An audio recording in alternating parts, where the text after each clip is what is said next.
Hello guys, welcome back to the channel. In this tutorial, I'm going to show you how you can find liked posts on Instagram. Alright guys, let's get started. Here I have my Instagram application opened, and the first thing you have to do is clicking on our profile option right here. Then we are going to click on this button on the top right corner of our screen.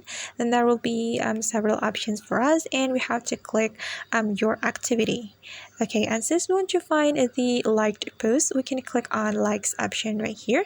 Then we will be able to see the post that we like, and this is the Instagram post that I like, and we can filter the liked post. So for example, if you want to filter by date, you can click on this option, and I'm going to select last week. Okay, and this is the post that I like for the past a week. Alright guys, and that's how we can find a liked post on Instagram. I hope this tutorial will be helpful for you.